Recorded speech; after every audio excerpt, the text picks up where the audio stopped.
Welcome into Heating Up. We are back. I believe this is episode 13, talking a little Auburn and Alabama basketball and some other stuff going on too. I'll give y'all some high school basketball talk. That's what all I've been doing this week. But if y'all don't mind, hit the subscribe button, give us a rating and review, and like everything. We're trying to get this out here and share it a little bit before March Madness picks up. But I got Drew and Ed in here with me. If you are listening to the podcast only version, we're on YouTube, so check us out on YouTube. And YouTube folks, if you want to listen to us in your car, we are on all the different podcast platforms.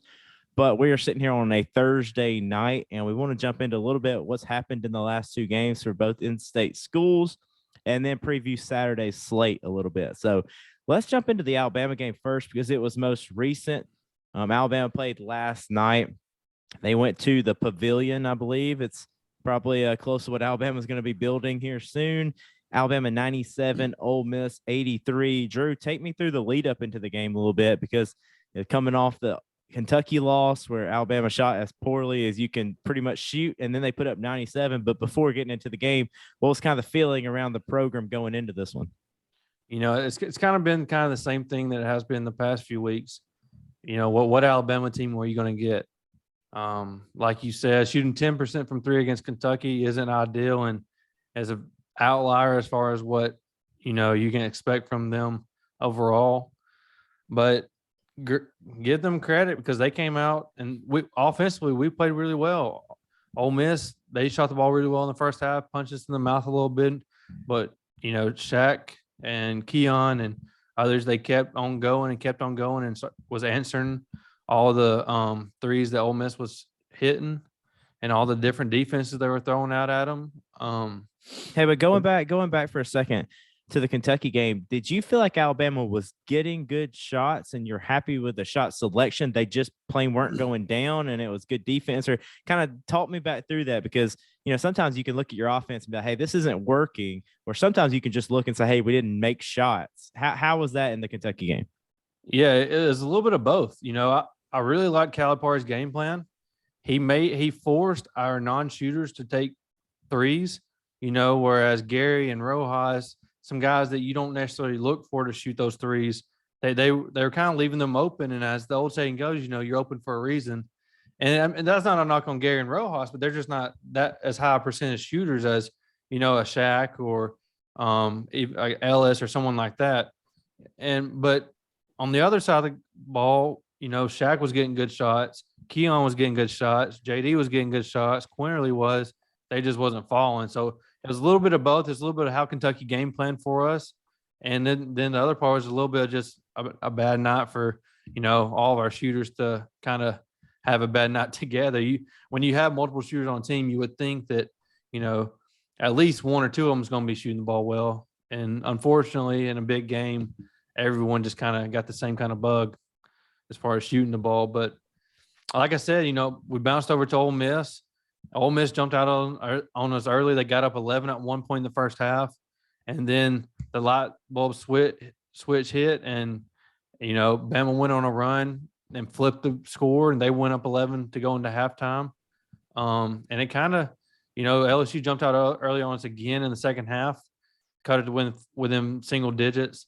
And then from there on out, as I was telling y'all earlier, it was a 10 to 20 point game from then on out. And you kind of saw Bama go into control.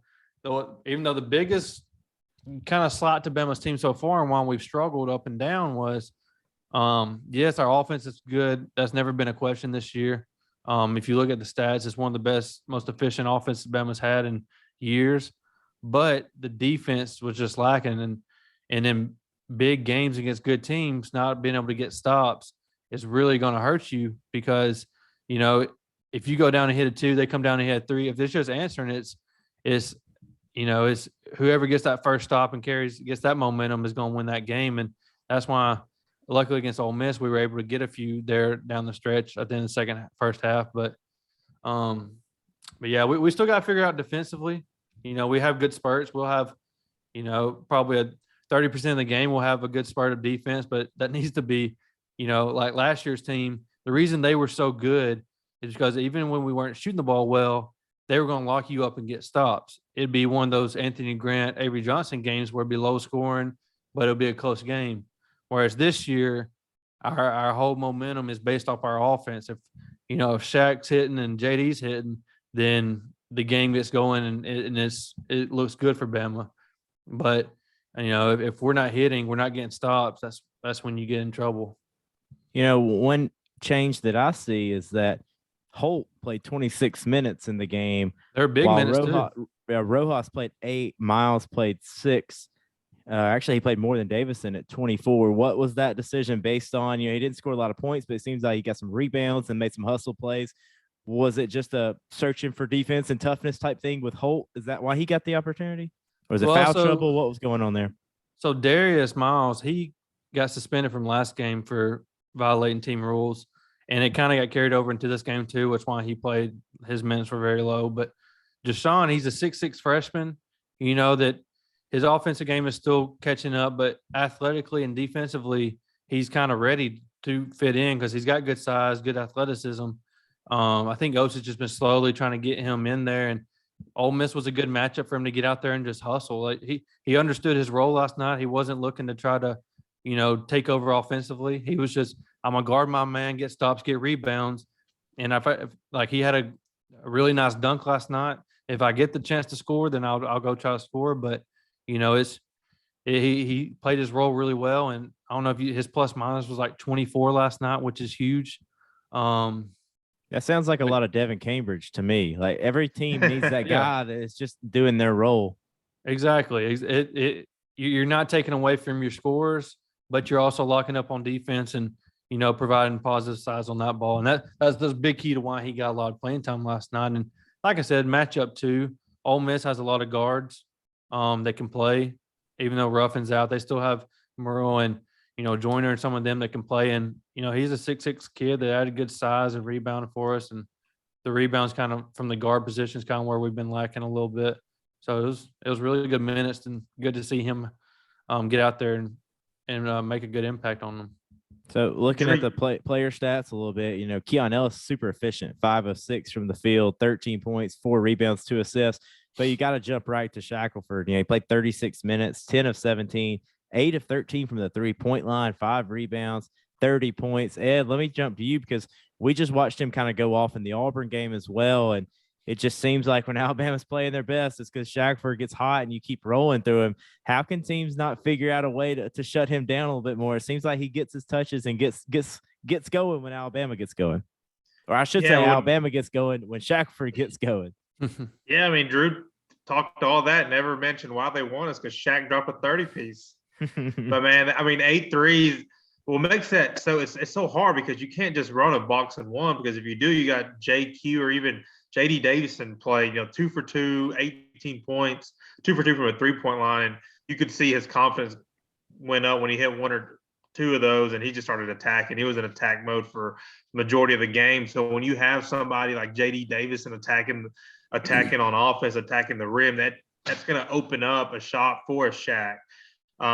He shot 13 of them, made 8 threes. So, that's when Alabama's at their best. I think Drew and Riley have said it all along. And JD Davison can be the X factor if he's in attack mode and is playing with super confidence. Just he can do things that most other guards on the court can't do. So hopefully, that continues for Alabama. Because it's going to be nice to see them gain some momentum going into March. I was thinking about that touching on that point, Ed. I was thinking about that today. So obviously, if you want to hurt us, you got to lock down Shaq. Teams did that early in the year, and he's what can kind of carry us away. But if you've watched Bama basketball over the last few years, the impact John Petty had when he got hot was unmatched. I never had a doubt that we was going to win a game if JP got hot. It was just about how much we was going to win because the dude was awesome to watch. JD, even though their games they're similar, their styles are very different. JD has that same impact on this team. If you look back at all of our big wins, JD has had a really good game in those big wins. It's kind of like, some players have that, contagious type play or whatever you want to call it, to where when they're doing really good, everything just seems to flow really well. And JD's had that same thing, man. When he's shot the ball well and attacked and been aggressive and finished, it seems like all these other guys kind of get open shots. It opens the court up a little more, and the games are a lot more fun to watch offensively for sure. See, But I agree with that, but I would say that also talks to his inconsistency because you're kind of going to get what you're going to get out of Shackelford and Quinterly. How efficient they are is questionable. Sometimes Quinterly is not very efficient. Sometimes Shackelford usually is. And pretty much you're going to get what you get out of Ellis because you're going to get the defensive side. And then just if he knocks down shots. And I do think that's a positive thing about JD is that he can lift everything up because everybody believes in him and they want that to happen. And his game is just so fun. But I think that also speaks to his inconsistency a little bit that, hey, 100%. if you were giving me 80% of that every night and maybe you don't hit 100, but you don't hit 20, Alabama's probably got a better record. Can we agree there? Oh, 100%. I actually tweeted the other night about that, how, Bama is a good team right now, but to get them to that next level of really good, it's all about the consistency of how JD plays the game. If he can get more consistent with that attack mode, and he don't have to shoot 100% from 3-point line to do that, but if he's shooting at least 35, 40% from 3, that allows us, to hit that next level and be really dangerous come March, come tournament time. Let me ask you one pro and con looking forward, and we'll hit on this a little bit more when we talk about Saturday's games, but Alabama playing Arkansas on Saturday. What is one thing that you saw from last night that you think is a good chance it could carry over to that Saturday game and have success other than just shooting the ball really well? And what is something that you still think is a little iffy that might give Alabama some trouble against an Arkansas team? So I'll start with the negative first. The trouble and the most I'm worried about is Arkansas is going to get stops because they're a good defensive team. Musselman always has them playing well defensively. I'm worried about us being able to get stops on them. You saw how well their guard shot. I know it was at home, but JD No-Take course went off, and even Debo Davis and some of them were hitting big-time threes in clutch parts of the game, in Jalen Williams. So I'm worried about Bama being able to answer them against stops too because, you can't expect to shoot 63% from 3 and 60% from the field every night. So you got to counteract that with getting stops, and that's the biggest worry I have. The biggest positive I think will carry over would have to be just the effort our guys are playing with and how energetic and happy they look. Like when teams go on stretches and lose a few games, they get down and you're like, man, this team ain't fun to watch. But the other night they were getting after it, diving on the floor, loose balls. Other than shooting the ball, of course, when you rule that out, but I just like how the energy around them right now, and hopefully they can carry that in a packed out Coleman Saturday. I do think the next step for that Alabama team is winning a game when they don't shoot the ball very well. You know what I mean? Like, don't shoot it well.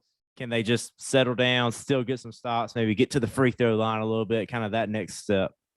Yeah, there's been a few instances of that, like Tennessee to open up SEC play at home, and kind of those games after the Houston game where we were struggling offensively. You saw a little bit of that, but it's that is going to be a big key. But like I said, I think it all boils down to just getting stops defensively and then getting your offense going. So a good win for Alabama, but it was going to be a bad loss if they lost. I know it was on the road, but at this point, we've reached the point where you can't lose to Ole Miss. You can't lose to Georgia. You can't lose to Vanderbilt. If you're Auburn or Alabama or these tournament teams, you just can't do it. And so I think that was a sigh of relief for all the Alabama fans that you got through that and got a win. And now you're going to get an opportunity to actually get a good win on Saturday against Arkansas. Exactly. And right now, not excluding the NCAA tournament, you're playing for a good seed in the SEC tournament too. There's a lot of teams right there together with 3 wins to 6 wins that can go either way. And you definitely don't want to be the team playing on Wednesday, and you prefer not to be the lower team playing on Thursday. So we're playing for that higher seed to hopefully have a good seed on Thursday. If not, get to that Friday bye game as well. So let's move over to the Auburn-Arkansas game a little bit. I have to admit that I was calling a game. This is area tournament time in high school basketball, and I was actually kind of glad because I just had a bad feeling about the game going in. Auburn doesn't usually play well. In Fayetteville, we're only favored by 1. I mean, this wasn't like a massive upset. Arkansas had won a lot of games in a row. I think they had kind of quietly really put together a nice resume I think they were something like maybe 17-5 going into the game, something like that. 8-game win streak going into it. Yeah. And it was weird because it was like they lost, I think, either 5 in a row or 5 out of 6. And that's why everything kind of crashed down. Everybody jumped off the bandwagon so quickly. But this is a team that going into the season, you would have said, hey, that's probably a loss for Auburn going to Arkansas after the way they played. But I was glad that I didn't have to watch that one. My game ended. I had Boaz Sardis, high school basketball. It was a really good game, actually. But the game ended, and I had somebody come over to me, and I was at Douglas, and they were like, hey, have you seen the Auburn game? And I was like, oh, God, what's going on? And I was like, I just got to check. I'm not going to act like I haven't seen it. And so I checked, and it was a 3-point game in overtime. And so I rushed to the car and turned the radio on and caught the very end of it. But I got to watch it without, being so worried about it the next morning. So that was kind of interesting to watch it that way, knowing we lost. I think I probably maybe gleaned some things a little differently from it by watching that way. But anyway, so I'll lean on you, Ed, for kind of the feeling of watching this game. And Arkansas with an 80-76 win in overtime. We all know came down to the end. Auburn got a bucket. Arkansas got a bucket. Had plenty of time to run a set. Wendell Green takes a deep three and he misses, and we go to overtime. Arkansas only makes one field goal in overtime and wins the game because of all the fouls and shooting free throws, and Auburn not being able to hit free throws. But take me back to your feeling going into the game, Ed. Just honestly, I wasn't super confident. There was a massive crowd. They were camping out before the game. Somebody tell the Kentucky Sports Radio people that people camp out for somebody other than Kentucky. Hostile environment. They gave away T-shirts at the game. It was a whiteout. It was like everything. Arkansas had never beaten the number 1 team in the country at home. I mean, it was all set up, right? Agreed. And then, we go to Athens Saturday previously and had to have to come down to a Wendell Green, may have been a charge call. I don't know. We won, but we just didn't play very well. And then I think we realized coming out of that game how much we need Zep. And people have been throwing up. Let me ask you that. Let me set you up a little bit there, because I'm thinking about being a national college basketball fan, and I look and UConn is missing a player that averages like 5 points, and they're like, hey, so-and-so's out tonight, 5 points a game, like Ross Stein will tweet or whatever. I'm like, okay, 5 points a game, that doesn't matter. I don't know what Zep averages, but probably not much more. Explain to folks why he is important, even though you look at the stat column, you're like, that guy's really not that important. Yeah, and I saw everybody, throwing Arkansas fans say, like, this guy averages 5 points. What do you mean he's so important? But people don't realize, like, Wendell Green against Georgia ended up playing like 36 minutes when he averages like 26. So you're asking him to play another extra 10 minutes. And we saw it in the second half against Georgia. Everything was falling short. You could just tell he was gassed, right? And I thought we didn't see that as much this game. I thought Flam played a lot of point guard, even though Wendell did end up playing 38 minutes. But still, I didn't see him as gassed as much. But Zep's just an important guy who's going to come in, give you 15 minimum, but going to give you around 20 minutes a game. That's going to be hard fought defense, and a guy that can get you into the offense. We kind of struggled with that with Flan and a little bit of KD whenever Wendell wasn't in the game. We were kind of out of sync. So somebody like Zep is super important, and kind of the pressure he puts on the offense for the opposing team. So. But going back to your question, coming off that Georgia win, just wasn't too confident, wasn't pretty. We knew we weren't going to have Zep coming into this one. Arkansas has everything riding, going for them. Offensively is at their place. Bud Walton Arena, probably the loudest SEC basketball arena. Definitely want to make a trip to Fayetteville for a basketball game. But I thought I was surprised with how well we played, though, and how well we competed. Maybe not how well we played, because if you look at the stats, we didn't play too hot. If you look at it, you'd think we'd get blown out outside from the rebounds. We just didn't shoot the ball very well from the free throw line, from the field. But we were able to just compete and not back down. And, we got down 12, 11 in the first half, and then we come back and we cut it to 3 at halftime. We got some momentum going. So, honestly, even to think all that, I'm upset. I look back and I kind of wish BP would have called a timeout. I know that's not who Bruce Pearl is, but it's tied up. 10 seconds left. Call a timeout. Set something up. I think you mentioned it, Al. Wendell hits that shot 50% of the time you kind of live with that. But at the same time, you got a guy that's arguably the number one draft pick. There's nobody on Arkansas that can guard him. He can shoot over everybody. Let's run a play for him on the pinch post and let him make a play. So either way, you live with it, you learn from it. Come March, I think if Wendell has to do it again, he will be driving the ball indoor. We'll call in a timeout and run a play for Jabari. So I agree with you on that. Wendell will maybe make a different decision. But let me throw this to you, Drew. Do you think home or away should be any impact on if you call a timeout late in the game or not? I'm gonna be honest, Bruce Pearl never calls a timeout. He never does. He always wants it, and sometimes it works, sometimes it doesn't. I'm kind of that way too.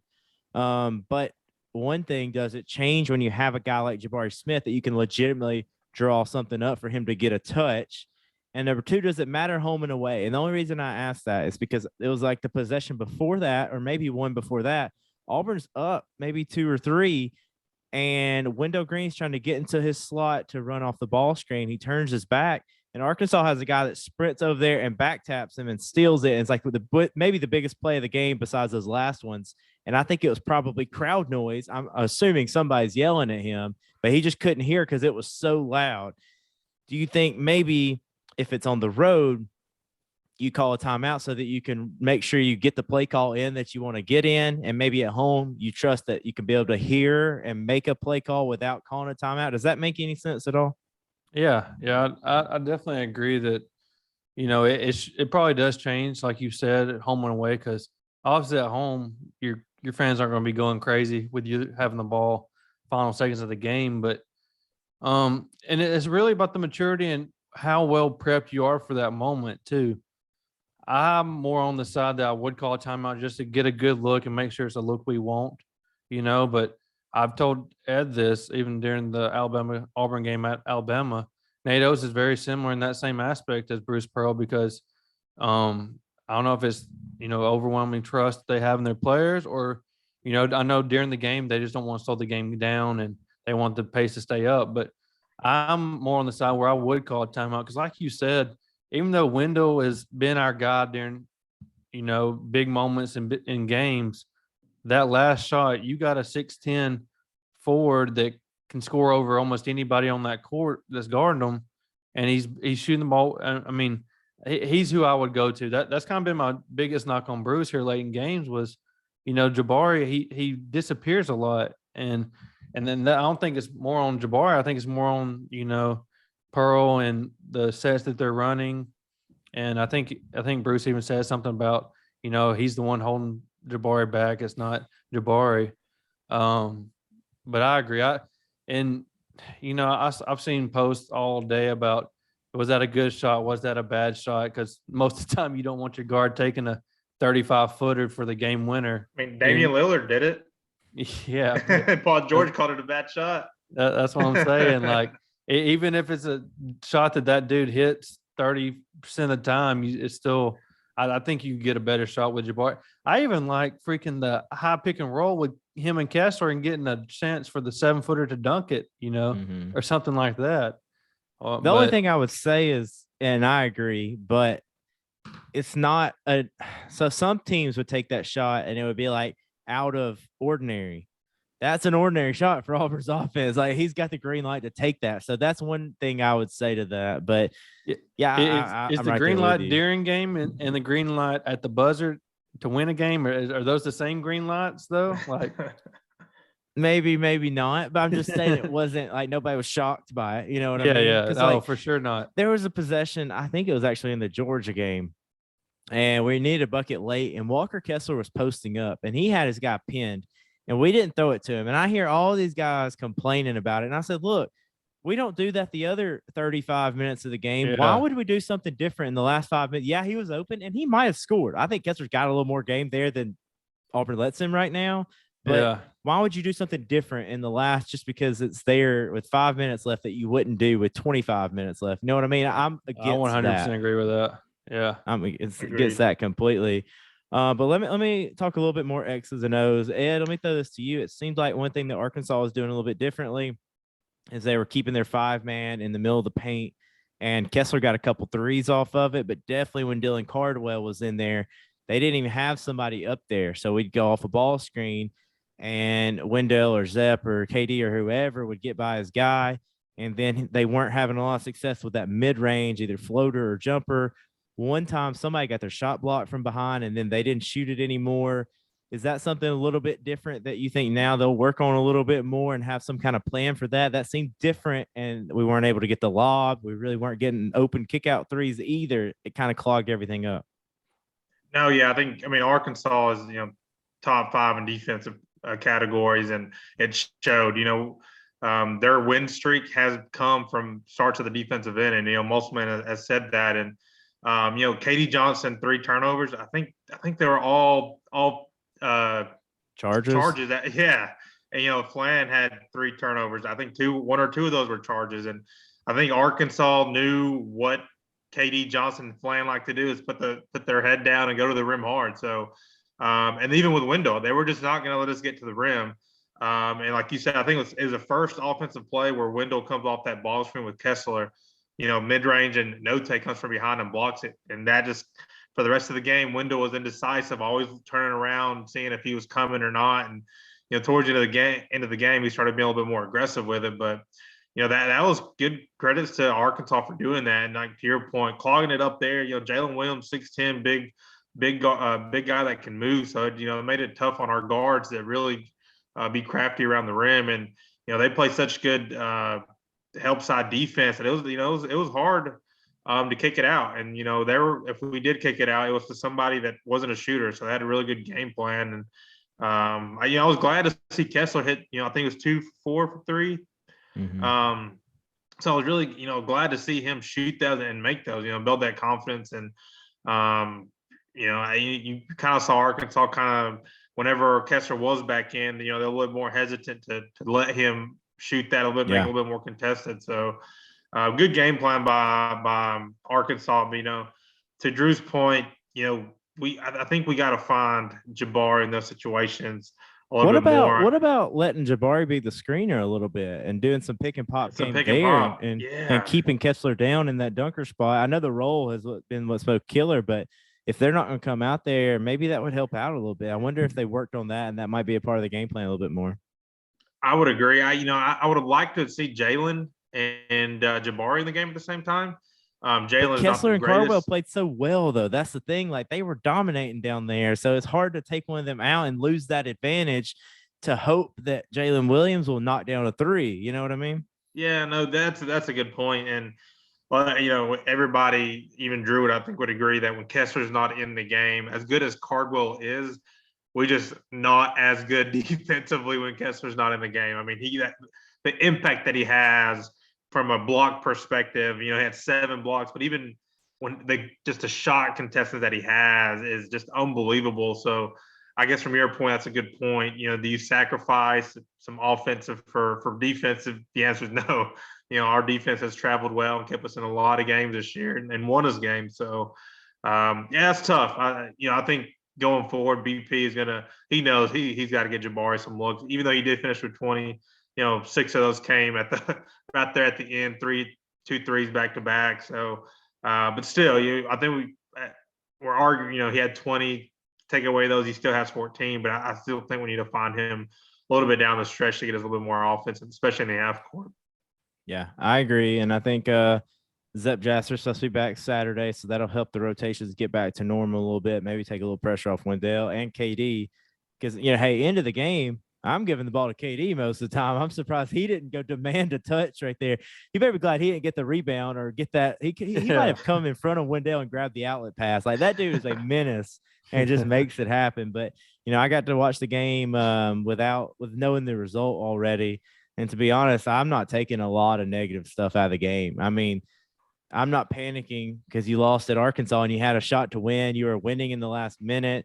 You lose by 4. Whatever, take some X and O stuff away from it and move on and get better. And good for Arkansas for getting a big win and helping their tournament resume. And we get another team probably solidly in the tournament right now. I say that's a positive thing. So let's just go ahead and jump to Saturday, because with Alabama playing Arkansas, we can talk a little bit more there if we want to. But I want to go ahead and jump to Saturday and talk about the slate a little bit, because we're getting into time, and we got to start off with the Auburn game because it's college game day. I'm excited about that. I'm gonna figure out a way. I've got Douglas Boaz Friday night, tomorrow night. I'm trying to figure out, do I leave and get to Auburn at midnight and spend the night, or do I wake up at the crack of dawn and get there? I think gates open at 8:30 tomorrow morning.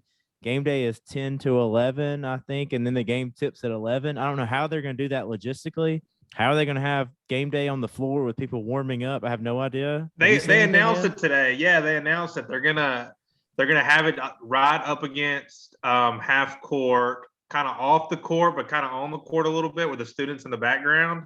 There's not a lot of space there. No, there's not. But it was College Game Day tweeted about it, or somebody did, where they were going to have them up against the court, and the plan is to have them game day there up until the game. And I'm sure it'll be a 10-minute delay between game start to get all that set up and get them off the floor. But yeah, that's gonna be wild. It'll be the second time right there. They came, was it like 2 years ago? 2 years ago to Kentucky, yeah. Yep. And we won that one. Yeah, it's gonna be fun, and I don't like some of the other stupid stuff they do anyway. So this will just keep it as a simplified thing over by the table. But it's also the Outlive game, so everybody's buying a T-shirt, and $20 goes to Bruce Pearl's Fighting Cancer Foundation. So that'll be fun. I think they're giving a T-shirt to every student for that too. So again, somebody tell Calipari and Kentucky Sports Radio that we're having a T-shirt game, and it's not against Kentucky. We're giving away T-shirts, and it has nothing to do with those guys. So. Hey, I'm miffed about this too. I know this guy is just trolling, but did you see the Kentucky Sports Radio guy come on there and talk about Auburn being on ESPN2 against Arkansas when Kentucky's on playing South Carolina on ESPN, and hopefully one day y'all can get there. And then it comes out that Auburn Arkansas is the most watched college basketball game on ESPN2 in like forever, and he makes some other snide remark. I know he's just trolling to get even more love, getting that viewership up. But see, Twitter's pissing me off because they think I want to see that stuff, and I don't want to see any Kentucky stuff. And it is like littering my timeline right now. Have y'all ever seen that where like it's not what you want to be looking at, but somehow it ends up in your thing and it just keeps going? Yeah, man, it's the FBI. They're listening to your phone. I was about to say it's just like when you think of something, then an ad pops up on your phone. It's the same way with Twitter. It knows what you don't want to see, and your feed gets filled with it.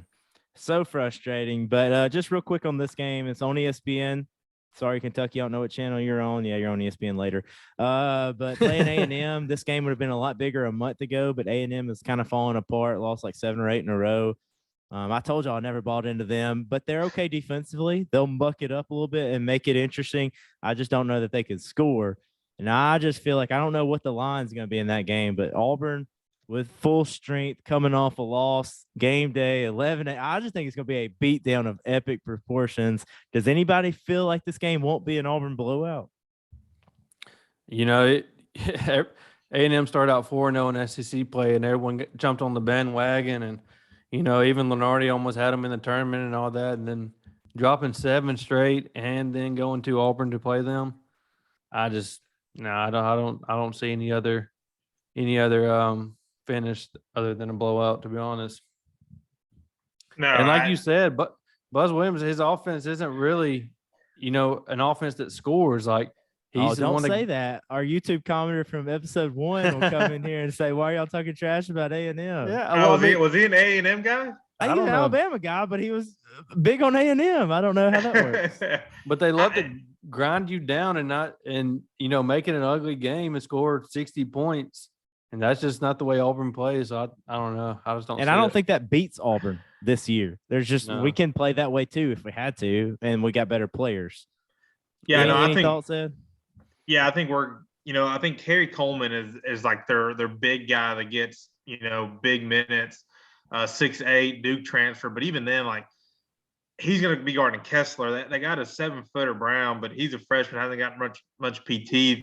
They don't really have another guy. Ethan Henderson, Arkansas transfer. He gets about 15. He gets about 15 minutes a game. We're probably going to see him play a lot more. But if you have Coleman guarding, I believe with Kessler and Jabbar, we're going to just abuse them down low, just like we've done a lot of teams this year already.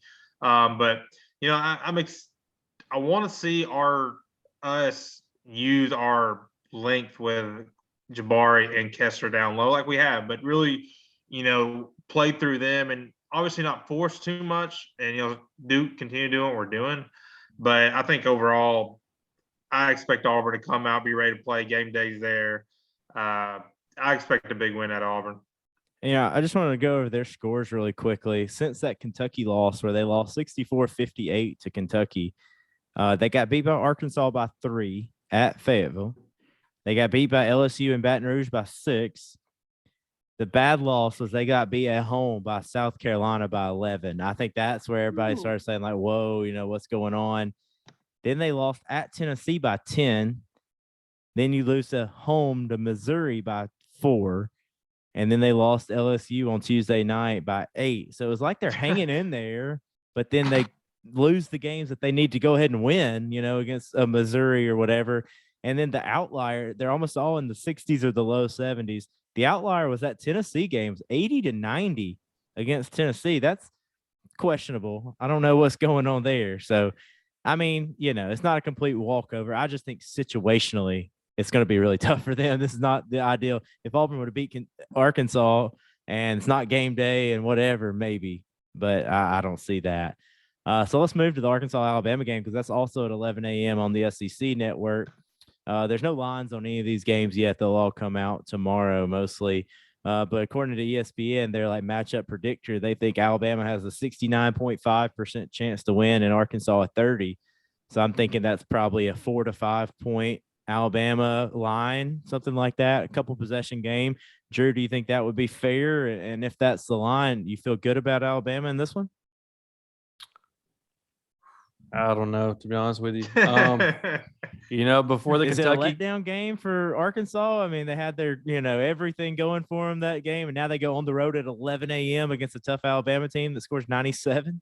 Yeah, before the Kentucky game, with it being at home, I'm like, yes, I feel good being, a two possession, 4.5 point, spread.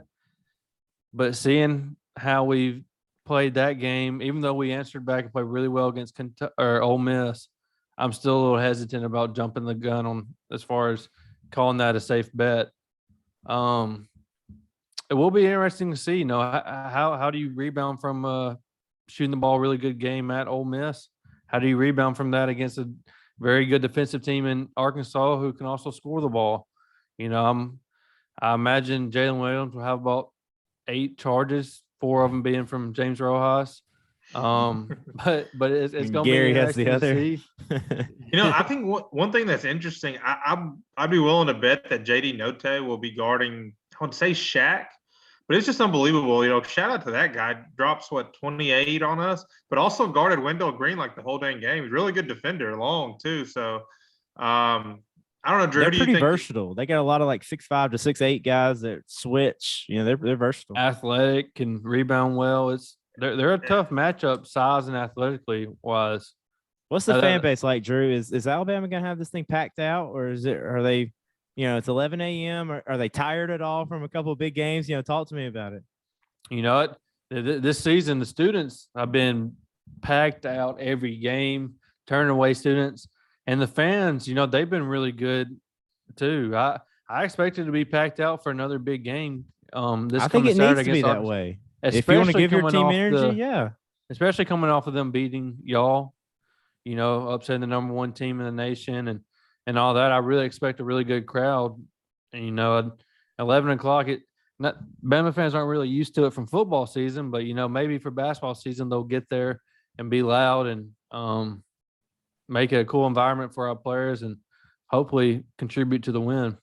So it sounds like you're cautiously optimistic to me, Drew. It sounds like you're not all in on a big win. I've kind of been that way all season, I know if the Bama team I want to show up, I know we can win with them. If we have a few setbacks, then it could be, Well, in my opinion, Arkansas will pounce if you don't have that energy. If Alabama comes out without the big-time defense energy and unless they're just knocking down every shot, Arkansas will pounce and have a really good game, in my opinion. Ed, just thoughts on this one? No, I think if Alabama shoots 60% from the 3 again, they got this in the bag. But I expect Arkansas to make this a slower game than Alabama wants to. I mean, I would imagine that would be the game plan, right? Slow it down and make Alabama play half court offense, and have Arkansas use their length with their guards and their big guy down low, how well they can move. But again, if Alabama gets going, if you have a JD Davison who's getting, Alabama's getting a stop or two and they're pushing in transition, and that layup next time down becomes a three, then it's tough to beat Alabama in that way. So, if Arkansas is able to get stops in the half court defense, and I expect them to be a close one and a good one to watch. I think the other key is the free throw line too. Don't send Arkansas to the free throw line like Auburn did. No. They shot the heck out of the ball. At home, maybe they don't get a whistle or two, and Alabama can stop that from happening. But Alabama sent some guys to the free throw line a lot too. They did Auburn. So I think that'll be key. Can they defend without fouling? Yeah, and I kind of what y'all said earlier. I think Musselman's a really good game planner.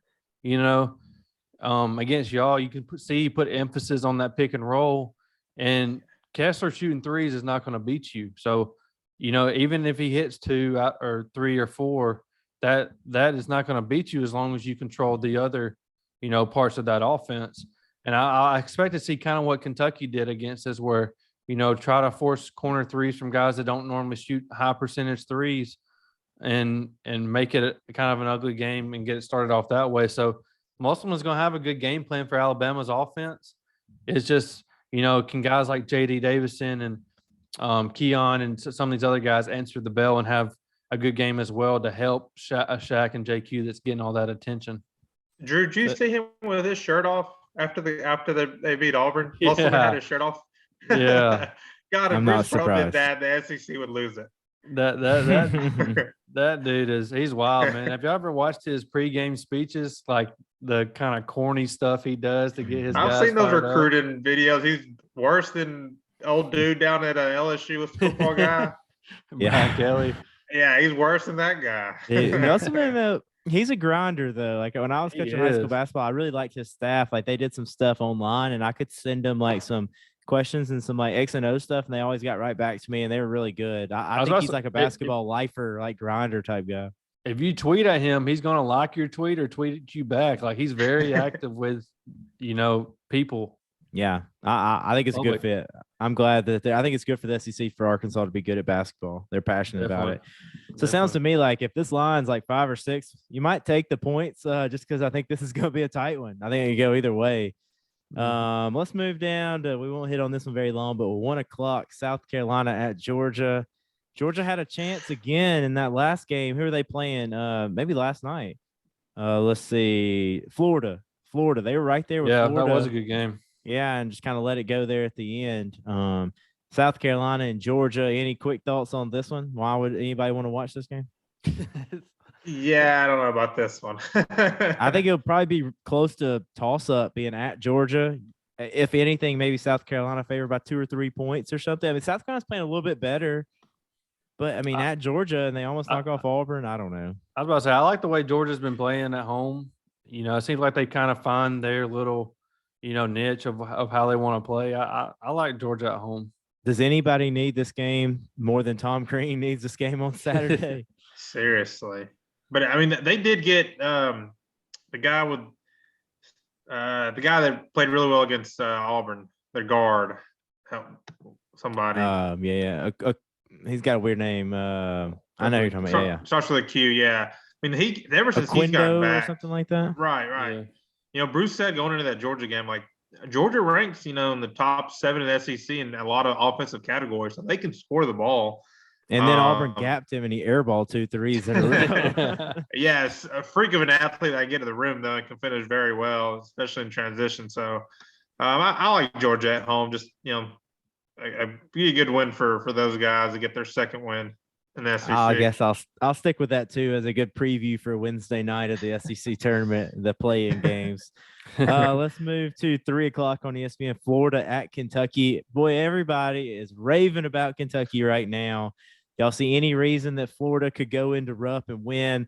Let's say this is probably an 11 or 12 point line. Is there any reason to think Florida keeps it close? Hey, South Carolina kept it close.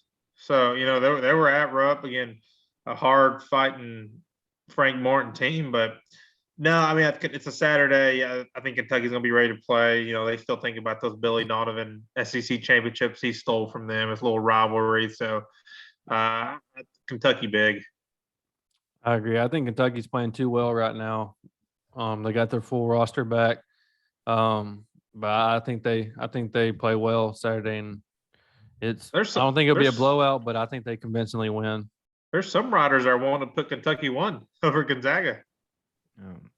If they had a different name on their jersey, nobody would be saying that at all. Last 5 games, just a heads up how Florida's been playing. Actually, let's go last 6 because they got blown out at Ole Miss. Then they go to Tennessee, lose by 7. Then they have a nice win over Oklahoma State by 9 in the SEC Big 12 Challenge. They go to Missouri, win by 1. Ole Miss comes to Florida, they win by 5. And then Georgia comes to Florida, and they win by 10. So, you know, Florida's racked up 4 wins in a row, but they haven't beaten anybody, really. They've just beaten who they should beat, you know. So I think that's going to keep them as a bubble team. And we'll see if they can pick up a couple big ones. And in them games, especially like Oklahoma State, they got down by about 15, you know, or at half. And you do that to a Kentucky team at Kentucky, and you won't be able to fight back more than likely. So. That's true. Hey, but talk about a price on their head. You know, Bruce is saying everybody's going to play hard against Auburn because it could mean so much for your program to get the win. Florida is in the tournament if they go win at Rupp, and that makes them 17-8 if they could pull that off. So, yeah, you know, we'll see. I think Castleton versus true. Sheboy will be fun a little bit. Maybe get Sheboy in foul trouble or something like that. Dudes can play a little bit offensively, but I don't know. I don't know. I could see him hanging around, just Kentucky reading their press clippings a little bit or whatever. Kentucky started to play. Go ahead. I was going to say Kentucky's always started playing their big guy, 5-star recruit Damian Collins. Freak of an athlete. Really well against Bama. Yeah, freak of an athlete. What about their other guy that they're not going to play? Jaden Sharp. Can somebody explain it to me? Why? What's the deal here? I don't know, but it seems to be a united front with the parents too. I don't know. Why did he come at all? Why didn't he just go to the G League or something? So he can go ahead and start getting paid. I don't know. That's a weird situation. Go train with Scoot Henderson in the G League. You know, that makes no sense to me, but whatever. Big in-state rivalry, Vandy at Tennessee, 5 o'clock on the SEC network. That probably be a pretty big spread. Again, any reason this game is close, looking at Vandy's last few games, you know, they held it close against Kentucky, only lost by 7 at Rupp. And then they win. LSU comes into town and they beat LSU. And then Missouri comes to town Tuesday night and Vandy wins again. Are they doing anything right now? You know, I kind of think I wouldn't be surprised. Like Tennessee doesn't play solid all game. They'll have really bad downs and really good ups. So I wouldn't be surprised if Vandy hung in there and it was a pretty good game going towards the end. Yeah, Vandy's fully healthy, and Tennessee's starting to play well too. Though I like Tennessee just because it's at home and it's in Knoxville, but I think it'll be a close game. It'll be a good game. Yeah, I'm with y'all. If it was a big spread, I think I'd take Vandy in the points, but I'm not sure that I would take them to win straight up yet. But wouldn't be totally shocked if they pulled it off. Yeah. Moving to 7 o'clock on ESPN2. I think it's kind of an interesting game. 2 programs that are kind of struggling at the moment. Mississippi State at LSU. You know, which one of those teams do y'all think? I think that would probably be a pretty close line. Maybe LSU 4 or 5 because it's at home. What program do you think needs that win more? I mean, they're both pretty squarely on the bubble, if not falling off the bubble. Which team could use that win more? And which team do you think has a ceiling to actually make a little bit of run? For me, it's LSU. I think just, the few games they dropped without Xavier Pinson and how even when he came back, they still dropped one. So LSU from, having Pinson and Darius Days and, they got some guys, Reed that can really play. I think it's more of a complete team.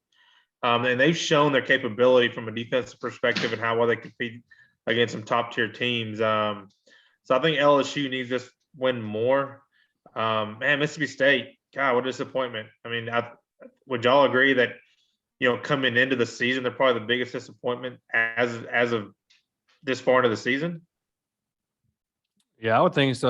When you look at that roster and the transfers they got in, you really thought that, they'd be able to put something special together and they'd be really have a chance to make a good case for top 5 in the SEC, but they've just I don't know if it's Auburn did really good with all your transfers coming in and gelling and playing well. Mississippi State just hasn't had that, and they show spurts, but Iverson Molinar, he's really fun to watch, really tough. I've seen people calling for Ben Howland's job if they don't make the tournament this year with the talent that he has on the squad. And, a lot of the knock I see is that, he's trying to play like this old school ball through Garrison Brooks. It's like nobody plays that way anymore. Everybody's, pick and roll fast, going. And I don't know. It'd be interesting to see what happens the rest of the season with them. I think UCLA fans would agree with that, but at the same time, they've never really gotten back to the consistency they had with Ben Howland. So they might say, be careful. Yeah, since that Alabama win, Mississippi State's 2-5. And there's been some close ones, but and they played well at Rupp. See, that's another one. That's why I'm not sold on Kentucky. These teams are playing with Kentucky at home. Like, they're not blowing all these folks out. But Mississippi State lost to Tennessee last time out, lost to Arkansas before that.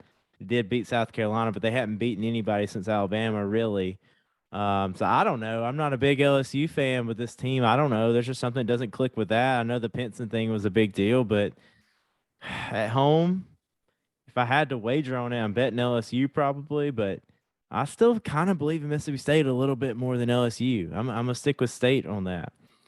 And then the nightcap, probably almost guaranteed to be a preview of Wednesday night in Tampa. Ole Miss at Missouri. What a weird both of these teams. Ole Miss picks up a couple wins every now and then you don't expect them to get. And Missouri hangs around with basically everybody and just can't really put enough wins together. Drew, after watching Ole Miss, what would your expectation be of them going into Missouri Saturday night? I would expect Missouri to win just based off how they played both of us, at Missouri. But like you said, then they go to Vandy and get beat, and they have these games where you're like, this is not the same team that we played. I don't know if it's matchups or lower profile team. It's just hard to get up for it or what. But, if you mess around and let Ole Miss get hot, they can score the ball. Like, they shot very efficient against Bama, multiple guys scoring. I'm going with Missouri just because I think that they're the better team, but it wouldn't surprise me if Ole Miss goes in there and gets a win. We don't have to worry about points in this one because this is literally the closest one on the little predictor. They've got a 51% chance Missouri wins, a 49% chance Ole Miss wins. This is as heads up as it can get. I think they're just like throwing their hands up saying, we don't know what's going to happen here. Yeah, flip a coin, but Missouri, because they're at home. Ole Miss coming off a tough loss. Again, we both teams, Alabama and Auburn, have witnessed what Missouri what kind of team they can be at home. So probably play hard Saturday night game. So maybe they'll be ready for it. The crowd will be ready for it. Nobody's going to be at this game, Ed. Sorry. Nobody's going to be at this game.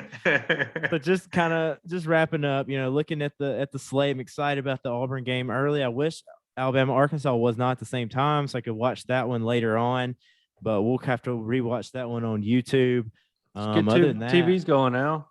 I'm going to be at the game. They're not going to put it on the Jumbotron. Only if they're getting beat. Only if Alabama's losing, they might put it up there. But really, I guess the game to kind of keep an eye on later on, just to see what Mississippi State LSU does. Just kind of see how that game goes, because there are some entertaining players on both of those teams that are kind of fun to watch. So, and see whoever wins that game if they can go on a little bit of a run. But that's all I really had tonight. I'm in high school basketball mode. So if you guys are interested in that or anybody listening to this, go to our WKXX live feed. We're putting out a bunch of podcasts, talking to different coaches, game recaps the next night. What do you have the rest of the week? So we had the girls area championship. Oh, let me tell y'all this real quick, because on air, it'd probably be funny. Tonight, I've got Douglas at Sardis girls area championship. Sardis is pretty good, and they're up 15, maybe something like that. And Douglas kind of stayed in there, and it was physical, them trying to come back and all that. Sardis puts all their backups in with like a minute left, and I think there's like 5 seconds. I think there's like 4.5 seconds left.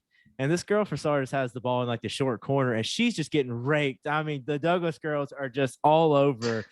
Well, I'm sitting in like the opposite corner. There's nowhere to sit in Sardis's gym. We're way over there, so I can't really see. but there's some altercation. I don't know if the Douglas girl pushed her, the Sardis girl pushed her, or what. But there was only 4.5 seconds. They're about to win the area championship, and they stopped the game to like untangle some girls or something. It was right in front of the Sardis bench, and their coach like goes crazy and like takes the girl off the court and like sends her to the locker room. I don't know what happened. There was some people saying that he may have helped her get there, escorted her there a little bit. Some guy's coming out of the crowd. I guess it's her dad. And he's like pointing at the coach and he's coming after him and they have to like restrain him. It was wild. 4 seconds left in the area championship game in girls basketball. And there is almost a brawl between players and then coach and I think dad. I don't know why else the guy would be so concerned, but boyfriend. It was wild. And then I'm live on air. What are we supposed to like? How do we commentate this thing? You know? Then you enter. You get your WWE hat announcer, WWE announcer, and you start calling out. By God, that's Stone Cold Austin's music. Yeah, it was fun, but it's good. Sars is good. The Gunnersville girls won too, so they're kind of the two teams from the area. Douglas will go to Gunnersville for a sub-regional. And then Ed and I went and watched Albertville, Huntsville. It was a good game. Huntsville outlasted them and won at the end. I think kid from Huntsville, we might be talking about him playing in the SEC one day. Jamari Arnold can go for a sophomore. He can really ball. Agreed. That guy's tough. And then my guy can shoot it and drive. My guy Butta got put out from Grissom, maybe the most talented team in the state, and they're out too. So not much to look forward to there, but Huntsville Sparkman. But for the radio tomorrow night, we have Boaz at Douglas, and then we're going to kind of regroup and see sub-regional. Gunnersville won. Oh, they'll play tomorrow night. They'll probably win, though. So, like, the loser of Boaz Douglas will go to Gunnersville. So, I'll probably do that game. But we'll just have to see. I had one other thing. I'm trying to think. Oh, we had Alexandria on 102.9. And they beat Moody twice by 20 points and then hosted the area tournament and got beat tonight. So they have to go on a sub-regional to Ramsey instead of hosting somebody at a team they already beat twice by 20. Goodness. Yeah. Yikes. So we're definitely all in high school basketball mode. So y'all check out our feed, WKXX Live, if you're interested in that. Otherwise, we'll probably be back sometime in the middle of next week. What midweeks do we have going on after Saturday? Does Auburn have Vandy? I haven't even looked that far. You know what ahead. Alabama has, Drew? Let me look. Looks like, Wednesday night, Vanderbilt at Auburn at 8 o'clock and Mississippi State at Alabama, 6 o'clock. So we'll see if State can pick up a win Saturday and feel good about a team they've already beaten in Alabama and see what happens. That'll be interesting. For sure. Definitely. That's all I got. That's all I got. We'll jump off here. Appreciate y'all joining us. Please subscribe, share this to everybody, Auburn and Alabama fans you think will like it, and we'll be back next week.